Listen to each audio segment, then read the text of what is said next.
النوع ده من الحلويات من كتر ما هو سهل جدا في عمايله وخفيف قوي في اكله وصحي ولذيذ بقى ادمان بالنسبه لي. مكوناته سهله جدا، تعالوا نشوف.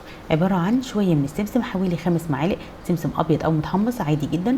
عندي كمان قدهم 5 معالق مثلا من العجوه اللي هي البلح الطري جدا جدا.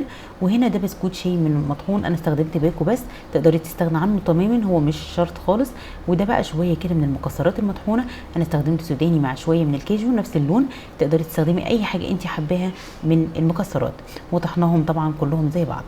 هبتدي احطهم كلهم مع بعض في بوله، وهبتدي اقلبهم كويس واشكلهم مع بعض. لو انت حابه تزودي اي حاجه منهم فعادي جدا، ده على حسب ذوقك، تقدري تدوقي وانت تقيمي اذا كنت حابه تحطي حاجه زياده عن حاجه.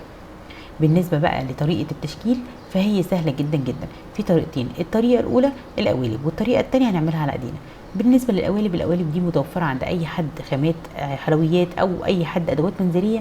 القوالب دي بتبقى جميله جدا في التشكيل، بس لازم طبعا القالب ده يكون بيطلع لبره بالشكل ده علشان نعرف ناخد منه الشكل يكون متناسق كده. ممكن كمان قوالب السيليكون بتساعد برضو. طب النوع التاني او الشكل التاني، هاخد شويه كده صغيرين وهدوس عليهم بايدي في النص كده بعد ما كورتها علشان اعمل فيها الفتحه دي، واضيف لها شوكولاته فهتدينا شكل جميل جدا. وطبعا ممكن ما احطش الشوكولاته خالص عادي جدا، المهم ان انا بشكلها زي ما انا حابه. يعني مش شرط خالص ان انا يكون عندي قوالب، انا استخدمت القالب ده علشان احنا في رمضان، فطبعا القالب ده مناسب جدا للوقت اللي احنا فيه. ده كمان شكل قالب تاني انا بس بوريكي، لو انت حابه تعملي ففي اشكال كتير جدا بتعمل اشكال حلوه خالص، وبيبقى شكلها في التقديم روعه جدا وكانك فعلا جايباها من بره. ده شكلها النهائي، جربوها تعجبكم جدا. انا حشيت طبعا اللي انا عملتها على ايدي، حشيتها نوتيلا وحطيت معاها مكسرات بسيطه جدا. ان شاء الله تعجبكم لما تجربوها. اشوفكم على خير ان شاء الله.